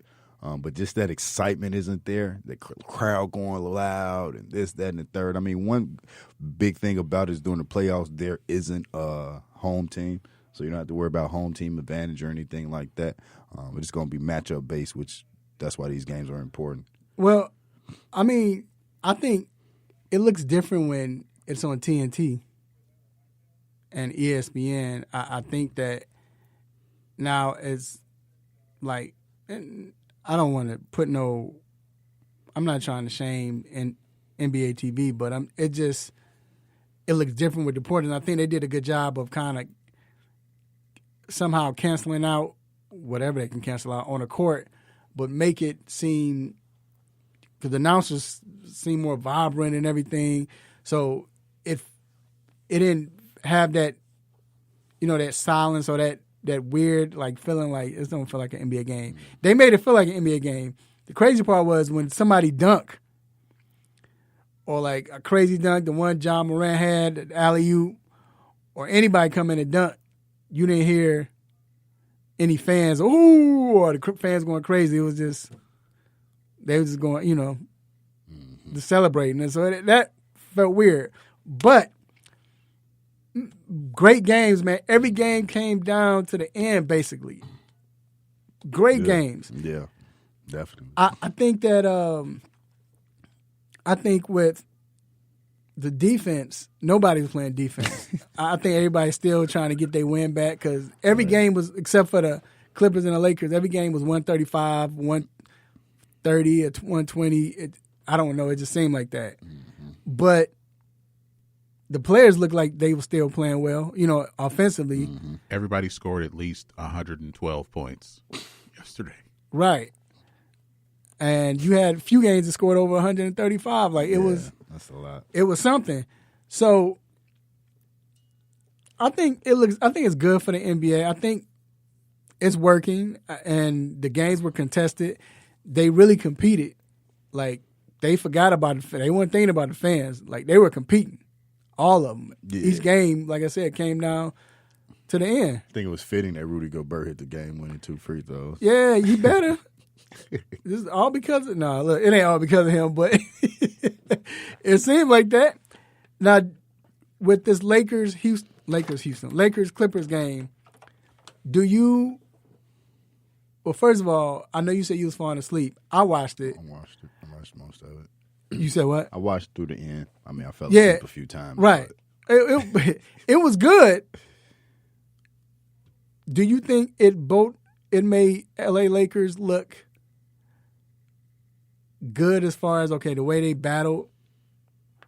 Or did you look at the game more like, the Clippers, nice? I'd be more worried. If you were the Lakers. Yeah. I mean, Reggie Jackson played 2 minutes or something? Mm-hmm. He hadn't played that many minutes all season since being with the Clippers. The last shot was kind of weird, but I think that's because Lou wasn't there. Lou's usually in during that period of time, making a play, making something happen. You won by 2, and they hold like the two players averaging 40 points off the bench almost. They weren't there. Sherman didn't do anything. I mean, Noah didn't look bad to me. I know people were saying he looked bad, but he didn't look too bad to me. He was out there doing the Noah type stuff. And you win by 2. And I mean, LeBron hit the game-winning shot. He took it. I don't know who Kawhi or Paul George was boxing out. I don't know what they were thinking about. Right. Like, there was no boxing out. And that bothered me because those are your 2 best players, and both of them had the opportunity to box them out, and they didn't. But he hit probably the easiest game winner you'll probably ever see. But yeah, I think I'd be more worried if I was the Lakers because Kuzma kind of played good, but you don't know what to expect from Kuz no more. Right. I didn't understand where. So before the game, they were talking like Pat Bev wouldn't play. I watched the game. I don't think the Joker played in the first half, or because I think he came in late in the second. Because what's the name started? Yeah, he came late in the second. I think that's because he had went back home on that quarantine. Right. So maybe I turned it at that point, but I just know your man was playing. What's the name? Who started again? Reggie Jackson. Reggie Jackson. Little Igor. Yeah. No, I call him Bobby Smurda. I call him Bobby Smurda. Yeah, that's what I call him. But we saw him playing, and then in the fourth quarter, I did something, came back, and I see Pat Bev playing like great defense. Hold up, like, huh? I don't know where he came from. I think he scored more than Reggie Jackson. Yeah, but yeah, I'm with you. I think it shows how dangerous the Clippers are. Not just that, but the fact that Doc Rivers is an excellent coach. Man, that's what I'm talking about. That's one of the things that also goes deeper in the 7-game series. Vogel against Rivers. Who you taking? Doc Rivers all the time. Yeah, but Vogel showed that he can coach. I mean, even with this team, what they're doing, Vogel was doing his thing when he was in Indiana. I agree. Then where did he go after Indiana? Orlando. I mean, he had G at center. I was playing point, So I was getting points at point, but that's what you're gonna say. We ain't got enough players to say. You was dropping buckets. But I'm saying though, G was getting rebounds and blocks. So. Right, but he didn't have anybody playing. Now you put him with players. Look what he does. So Vogel can coach too, but Doc, it just shows you. But again, he did have 2 superstars. Morris didn't even score. Right. but Wait, which one? Both of them didn't score, or what? Marcus is the senior, right? Marcus is the senior? The one for the Clippers. Oh. Okay, yeah. I mean, they could literally, like, switch jerseys. Neither one of them. Neither one of them scored? But the one for the Clippers had a +10, so at least he did something. Right. So, all right. Do you think that so with the Lakers winning, I think Lakers now should have it wrapped up for number one. Yeah. Does that mean anything? Do you think? No, because if they are, well, I think it could mean something because 7 through 4, I think, is a game, right? In between those three teams, I think they're all separated from a game, like by a game. Mm-hmm. So I think for that first seed, it could mean something because you are going to automatically either play Memphis, maybe Portland. So you kind of can see your team going forward. But being in that 2 seed, it can be anybody. You know what I mean? And I think that's when it's going to be important. Now, home court advantage, we know that's not a big deal. But who you're matching up again in that first round could pay dividends for them. You know, if the Lakers go against Memphis, you know, what happens? They may be able to chill a little bit longer. But do you want to chill? Just chill for 4 months. But if they go against Portland, now they got a game. You know what I'm saying? Right. Not to say Memphis can't play them well. I mean, you know, everybody might have their opinion on that if they're going to play them well or whatever. Right. But, yeah, Clippers can play Oklahoma City, Houston, or Utah. Even Denver, depending on what they do over the next, you know what I mean, couple games. Right. And that's the thing. I think, but the fact that there's no home court advantage, and then what it's going to take away is the fact that we were banking on, when the season first started, man, this would be the first time where you get to see the Clippers and L.A. playing at Western Conference Finals in L.A. So they don't have to travel. Nowhere. Now we don't even get it. Now it's going to be the same thing, but it's just no fans, no, you know, it's no home court advantage at all. So I saw, like, the scheduling for, like, the bottom half of that Western Conference. Like, they did some of them real dirty. Like, some of the teams that play against the like, the scheduling is real crazy. And I don't know how they came up with the team. Like, some people play teams that are going to be in the playoffs automatically. Then some team has an advantage that play teams with a worse record than them. Like, it's real weird how they came up with it. But some teams have, like, the Spurs has the worst schedule going forward because the winning percentage of the teams that they got to play is so high. But yet, I think Portland has a lower one. Like, it's real all over the place. Right. Let me ask y'all this. So it's been quiet rumors that the NBA might consider a bubble next year if, you know, things are still looking bleak. Would you sign off on that? Would you agree with them doing that? Would you like it? I mean, I think as of right now, that's all you can think for because the curve isn't going down. Like, Corona is still out here and it's out here bad. And if the season, depending on when they started, I know they were saying December, Christmas, or maybe if it goes in the next year, you can probably think about it. But to have that already set up and have it there, I think that would be the most smart thing because who knows in 4 months if we are going to be able to have a regular NBA game. I hope not, but you hope that we don't? I hope we don't have to go through that. Yeah, me neither. But if they do, that would be hard on the players because now they would have to be allowed to bring their family. Yeah, I mean, I thought they were able to bring their family after a couple weeks here. Yeah. But again, being in Orlando again for what, 6 months? Right. Dude, that's a lot. That's a strain, man. And I tell you, they chilling in the bubble, man. Yeah, I bet they kicking them jokers kicking it. They show what do they show? Talking about the stuff that they bringing in. Yeah, and playing. You heard about so what's my guy in Houston? PJ. You heard about the fear of God? He brought 60 pair of shoes. Yeah, 60 pair of gym shoes. They put something up about him. I think he played in the Fear of God last night. Yeah, he did. He played in it. That's crazy. Yeah. That's crazy. Something that I won't give a stop it, but they was talking about how they filled up the fish in the pond or whatever. And somebody was something I was watching, somebody was speaking like, oh wow, they didn't have to do that. If you know anything about a man-made lake, that's what they do. they put fish in it, and because there's going to be so many people fishing, I'm sure that they put enough in there. It's not so that they can catch the fish and make sure that they don't feel any type of way by not catching fish. It's because it's a man-made Who was complaining? Some sports show I was watching, but somebody was like, you know how they be like, oh, they had to make sure it was fish in there so that no, that's what you do with a man-made lake, man-made pond or whatever. So let me ask y'all this: who is the best duo? Because last night we saw Russ and we saw Harden go. Harden went for 49.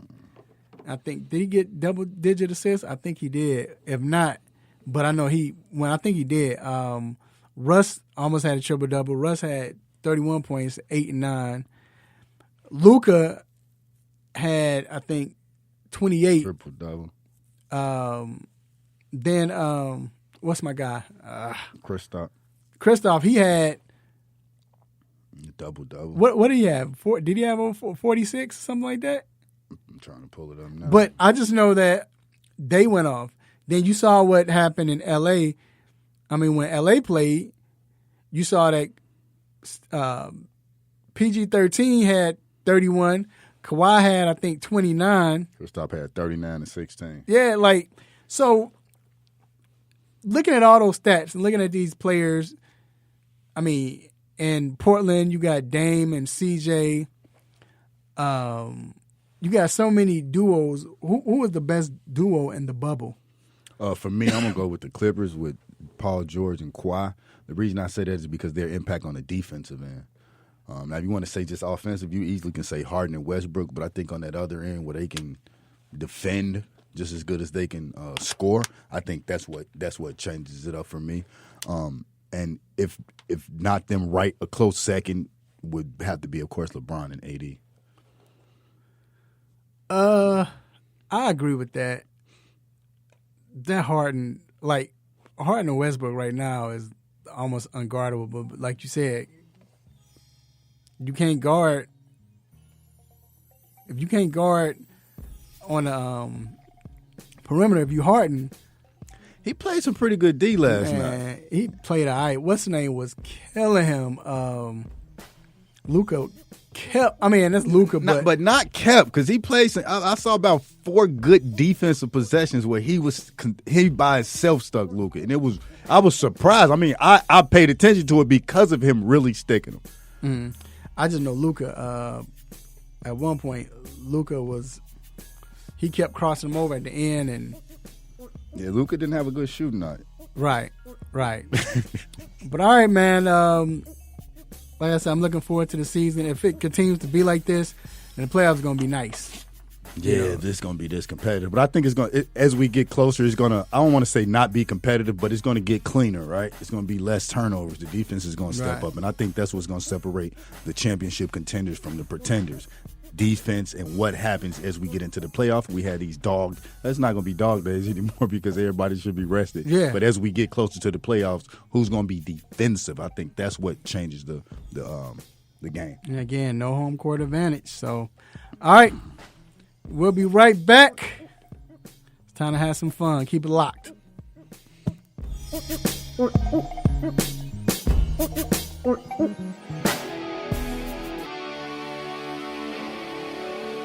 Have a sports injury? Need to see an orthopedic doctor?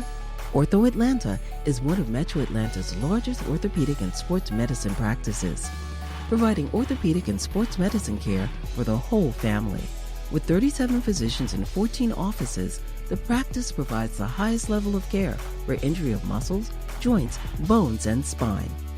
Ortho Atlanta offers convenient access to a full range of musculoskeletal surgeons and specialists.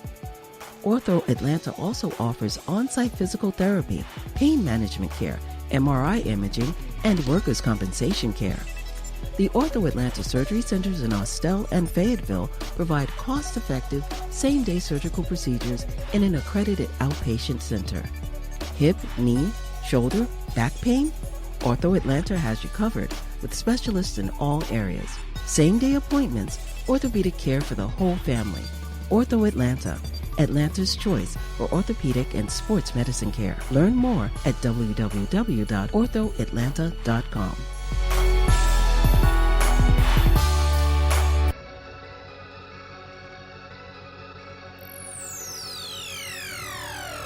Ladies and gentlemen, this is Cat Williams, and you are listening to 3 Point Conversion Radio.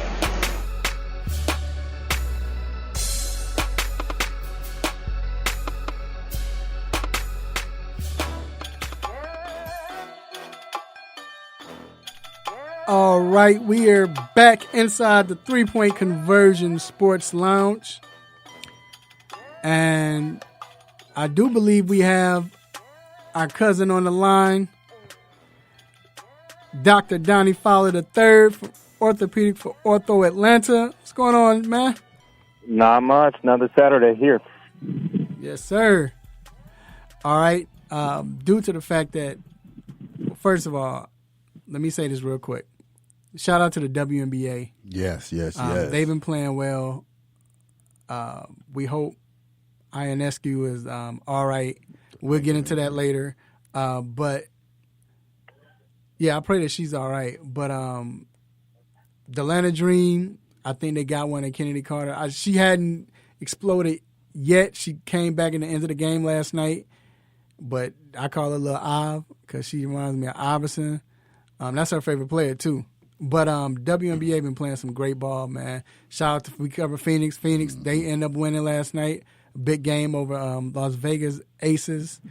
And then like Atlanta, like I said, they beat New York Liberty, who we cover as well. So but yeah. Did you see that Andre Iguodala going back and forth? Not kind of going back. Yeah, I saw that.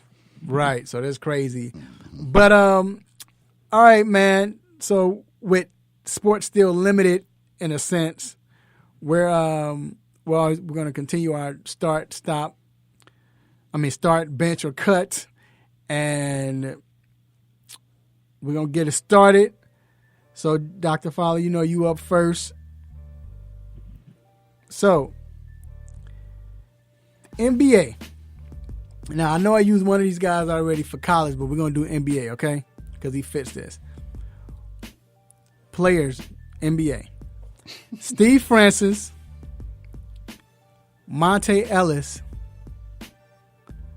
or Stephon Marbury. Steve Francis, Monte Ellis, or Stephon Marbury. I'm going first. I think here, correct? Yeah. Oh man. I'm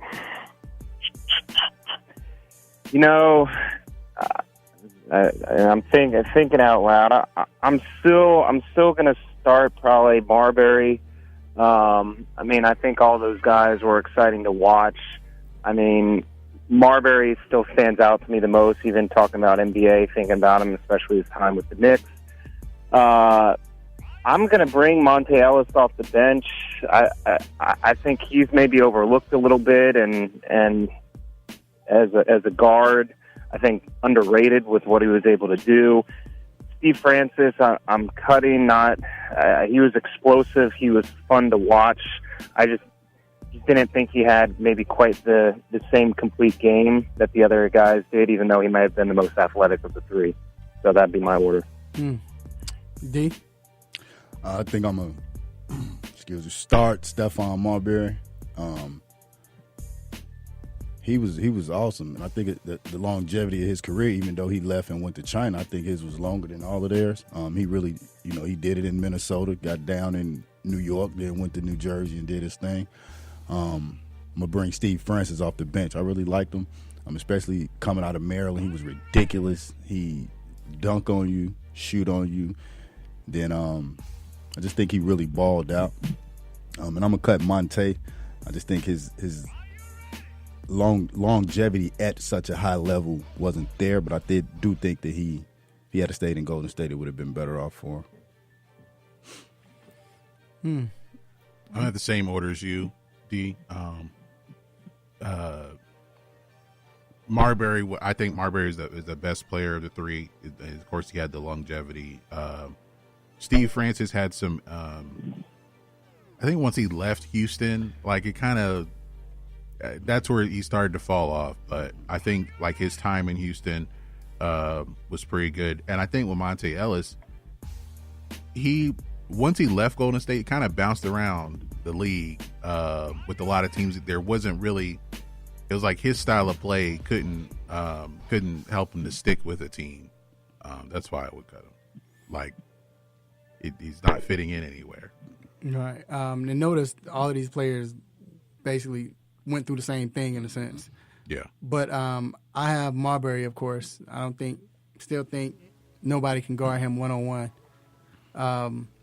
Monte. Steve Francis, like, I'm with Dr. Fowler. Steve Francis was nice. He was probably the most athletic, can dribble and all of that. But his game really wasn't as complete as Monte and Marbury. Monte, like all of them, get on there and poke on you easily. But to light it up, Monte give you 35 easily. You know what I'm saying? Quick. And I think he played longer in Golden State than Francis did in Houston. So, yeah, I got Marbury, then Monte, and I'm cutting Steve Francis. All right, so next one is a little different. It's football. We're doing the best duo, both in their prime. So we got Rice and T.O. because they play together, right? Remember?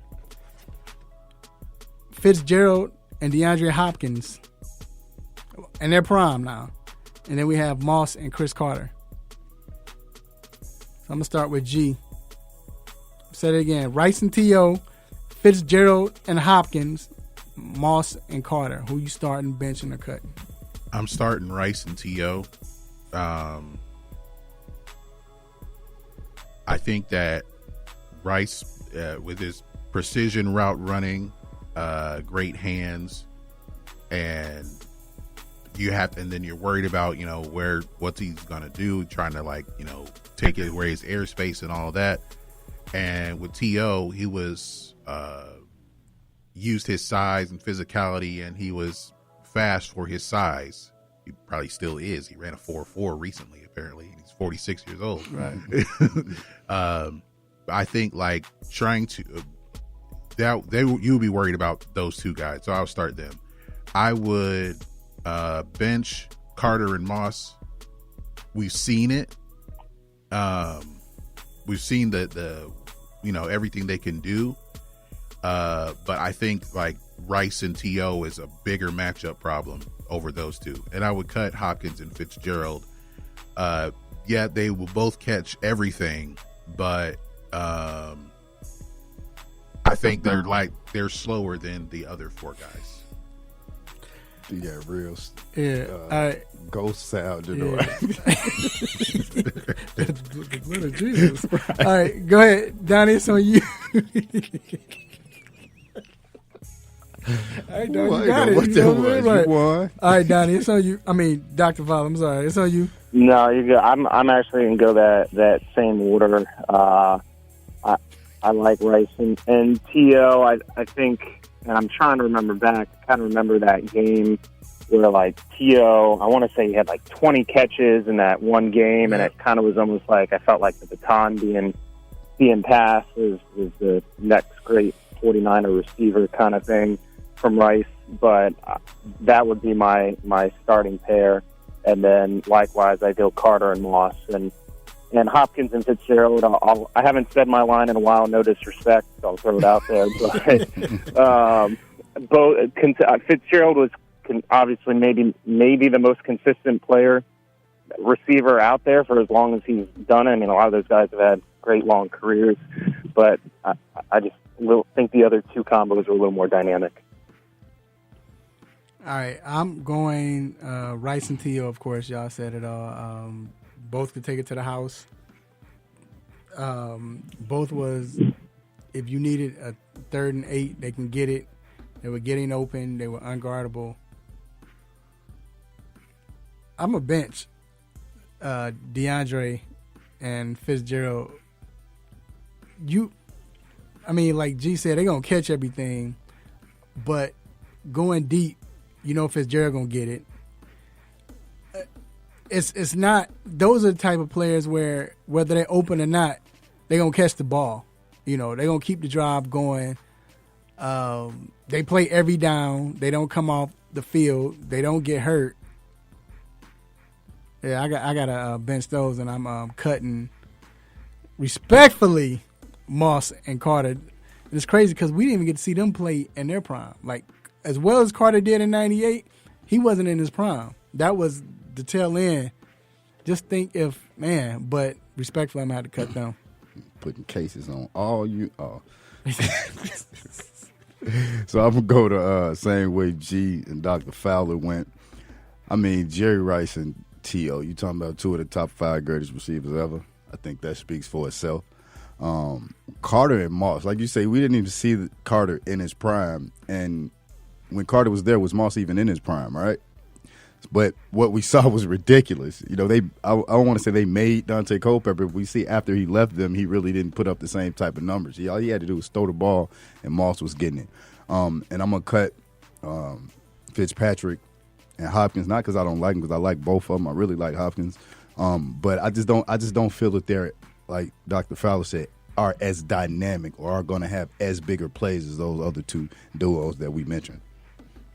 All right, and then we're going to go to college football.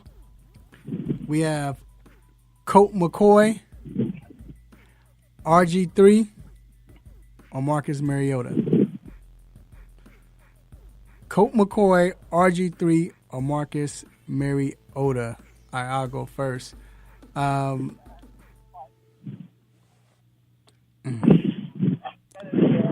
probably going to go...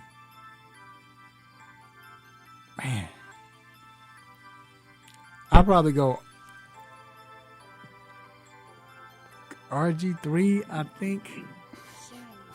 I'm going to go RG3. Come on, man. You had the most time to think about this. He was... I don't think about it when I put him. Like, I just put him, but... Right. I'm going to go RG3, man. I guess. Just because... Now, I take that back. I'm going Colt McCoy. I think Colt McCoy in college was a gamer. Big games, Colt was playing. You couldn't stop him. He could run as well, but Colt was that guy where he wasn't scared of anybody. I don't care who or who he's playing or what player he was going against. He always made it happen. So I'm going to go with Colt. I'm gonna go RG3. I'm gonna bench RG3. He was dope. He was slinging the rock and everything. He could run too. I think his college season was overhyped, but I think Mariota to me was more overhyped. I never was a big fan of Mariota like that. I didn't think he was as good as we thought he was. So that's what I'm going. I'm benching RG3, starting Colt McCoy, and I'm going to cut Marcus Mariota. All right, G. I'm starting RG3. The reason why he was the Heisman Trophy winner over Andrew Luck, even though Andrew Luck got drafted over him. But when was Baylor ever good? Before he got, even when they had Mike Singletary, I don't know anybody else who went to Baylor before RG3. Like, that's how they weren't getting the national attention. Was Baylor good then with RG3? No, I'm just playing. Have they been good after? They had a winning record, which means they were good. Have they been good after? Yeah, they haven't. They've been okay after. Yeah. But a great arm, and he had the sprinter speed. That's why why he was elevated as much as he was, because he had world-class speed at quarterback. Mm-hmm. The way he carried that team during his last year there, winning the Heisman, I would bench Colt McCoy. Like you said, he had a lot of great games at Texas. If he didn't get hurt in that national championship game, Texas might have won. I mean, people think it's a foregone conclusion, but he carried them to that national championship game. If he hadn't gotten hurt, they might have had a chance to win. And I would cut Mariota, only because I felt like he won the Heisman by default when he won, and nothing really like stuck out to me about him. And I think he was drafted as high as he was, kind of like, well, this team needs a quarterback, so he looks like he could play the part. Yeah. All right. I think I'm gonna go the way you went, Colt McCoy. Them games, he had some big games against some tough, tight competition, and he showed up and showed out. I'm gonna bring RG3 off the bench. Like you say, he made Baylor relevant, and he just killed the college football that year. Mariota, I'm gonna cut him. I think in the situation for him, it may have been a system type quarterback for that situation, because we know Oregon during that period of time was putting up a lot of points, passing a lot, and that opened up their running game with the fast running backs. You can dump it off to them, and they get a lot of yards. And I think that that was more so. He was more so a system quarterback, and that's why his numbers look like that. All right, and Dr. Fowler? Yeah, I'll be quick. I'll kind of go the order G when I think. I'm starting RG3. There was actually a pretty strong debate who should go 1 and who should go 2 back in the draft between Luck and RG3. And RG3, I know we're talking college, but he was Offensive Rookie of the Year his first year before he blew out his knee. We won't talk about that. As a Redskins Washington football team fan, as I am, but I'm going to bring Colt McCoy off the bench. I think he was, in a way underrated with what he did at Texas. And actually, like Dee said, I think Mariota was a little bit more a product of the Oregon system and how they ran that offense. So I'm going to cut Mariota. All right. And then last but not least, college basketball. Somebody's going to smile on this one. We already know who. All right. So we're going William Avery. Guess we know who's going to smile. Yeah.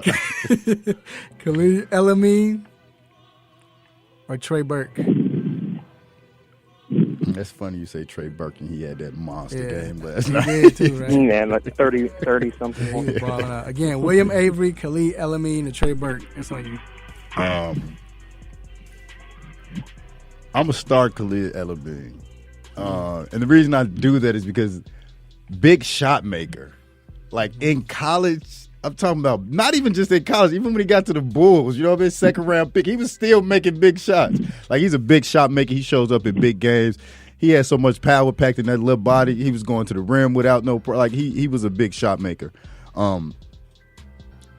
After that, William Avery and Trey Burke. I'm gonna go with William Avery. Well, did he play longer than 1 year? He just played 1 year. He played 1 year. 2 years. 2. He played 2? Okay. Yeah, I'll talk about that in a minute.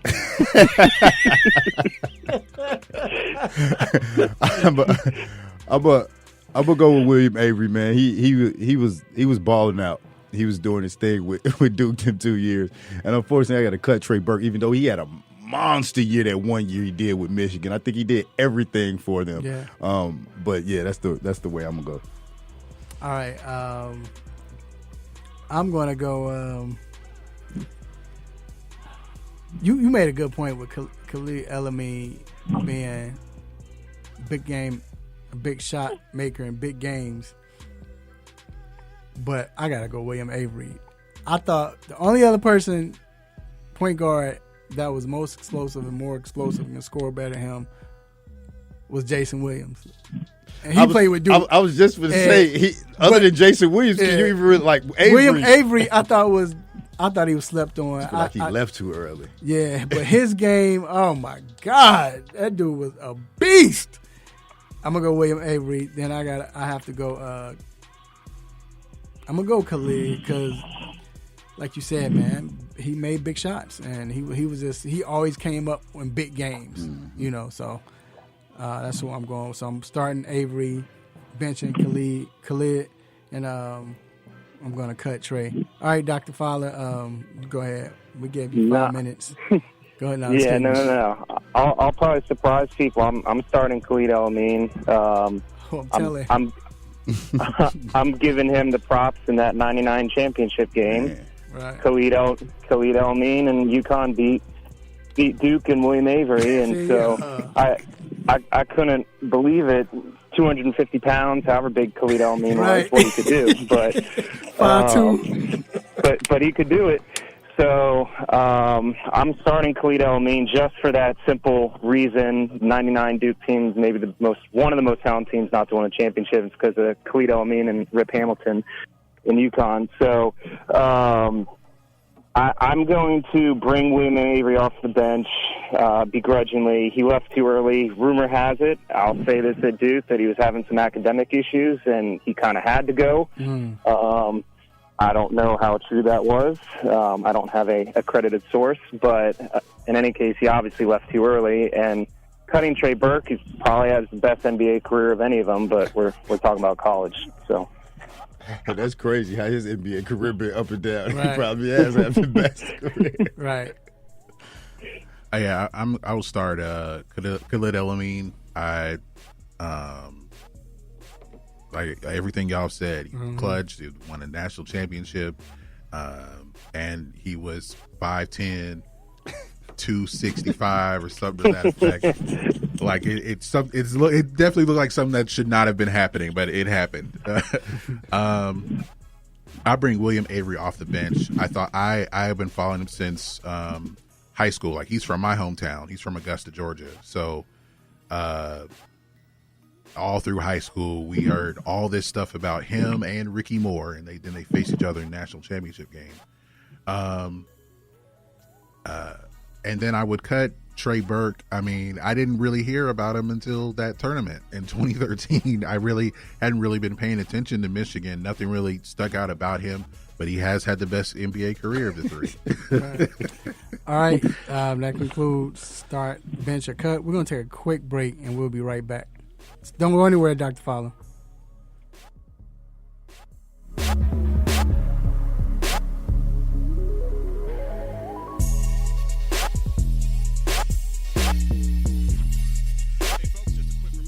No matter the time of the day and no matter what day of the week, East Coast, West Coast, all points in between, we are always on. So go to your app store and download the Real 1100 app and listen wherever and whenever. The Real.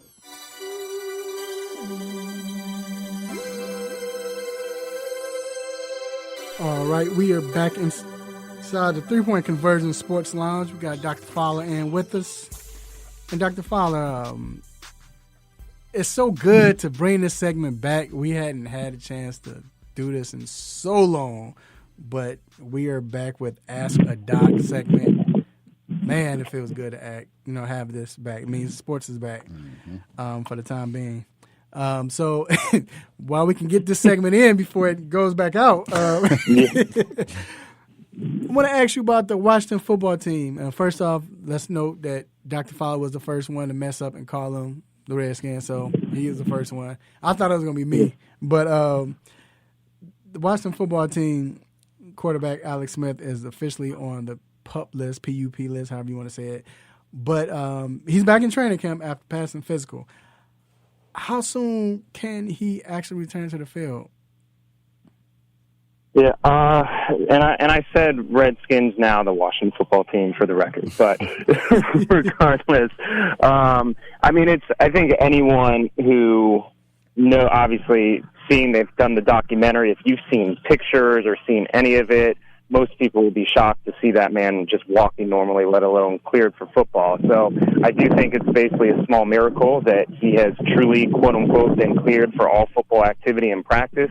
Now, again, he's looked great out in doing some drills and things like that.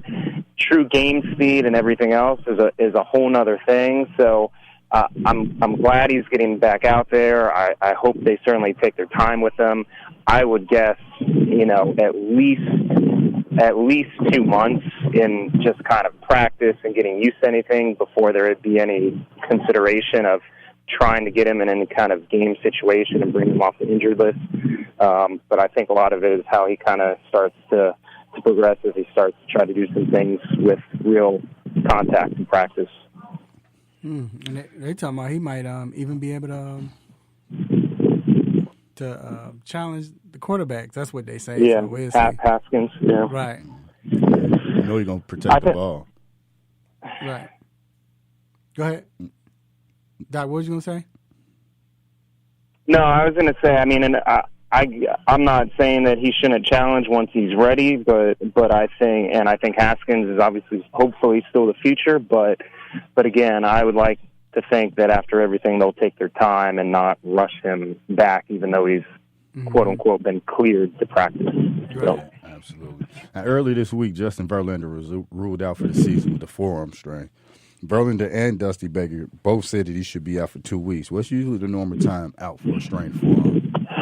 Yeah, and I think this is a tough one with contradictory kind of reports coming out. Honestly, I'm going to go back to when we talked about Luis Severino. Anytime you hear forearm strain, it almost seems like that's kind of the warning or red flag for truly an elbow issue, but it's always called a forearm strain first, and then it comes back, oh, actually, yeah, his elbow's messed up. But, obviously I want him to be healthy. I'm a little more to the regard that it's not going to be 2 to 3 weeks, and who knows, there might even be a baseball season in 2 to 3 weeks if more stuff keeps happening like the Marlins just did. But I'm going to be a little more pessimistic on this one and feel, honestly, he might be done, would be my guess for the season to be safe. Now, real quick, the last question I want to ask. Would that be Tommy John if it's his elbow, you think? I think it's possible. Again, they're just saying forearm strain. They're not saying Tommy John ligament, but yeah. Do you think that, being medical staff and a trainer right now for the NFL and the MLB, how difficult will that time be, especially with all the protocols in place and what want you to be careful of? How hard would that be trying to care for one of the players if they got hurt? I think it's extremely difficult, not only caring for them while they're hurt, but I do think you're just, in general, in all those sports, going to see more injuries. Not that people haven't been trying to condition and do things on their own, but, again, you've been unsupervised for that long a period of time, and kind of trying to rush back into things is in a semi-quick manner. You're going to see a lot more injuries. There's a lot more social distancing protocols, a lot more difficulty getting hands-on treatment and things like that. So I think it's a big problem, and I don't know if there's a great solution for it. All right. There you have it. I definitely agree with you saying. I'm just wondering how it's going to go. But, man, it was good to have that segment back. Good to have you on. Man, it seemed like forever. I know, right? It's horrible that we glad that we talk about injuries. That's horrible, but that's how long it's been. But anyway, it is time to let you all go. You hear that music. You already know what it means.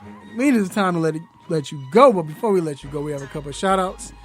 And stay tuned because hopefully you might be one of them. First of all, I want to thank the Almighty God for giving us this platform to do what we do, say what we say.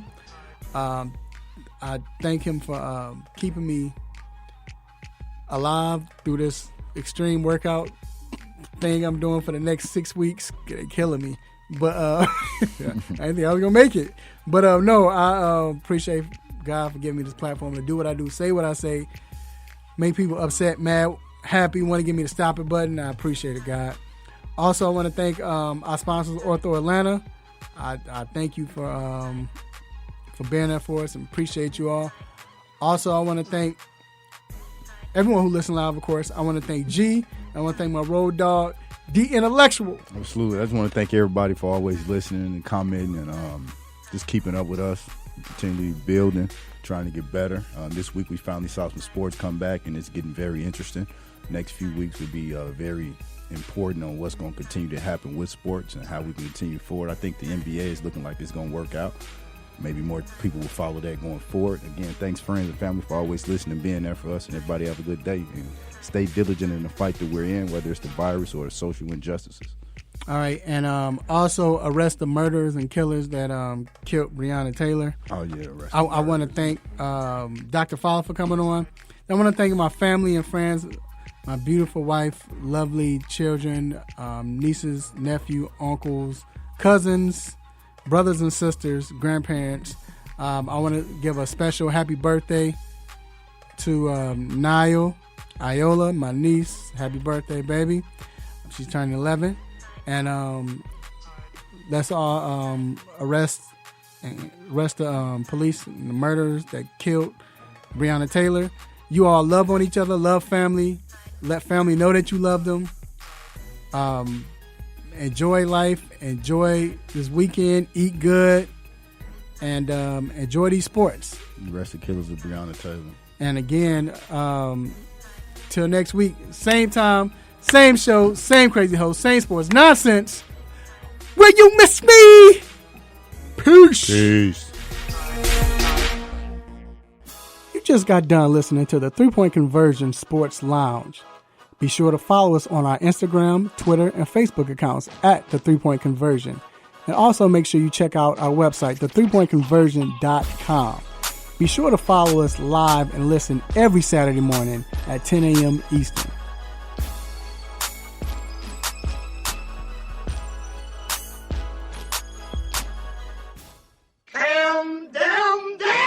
How dare you? You gonna learn today. You gonna learn today.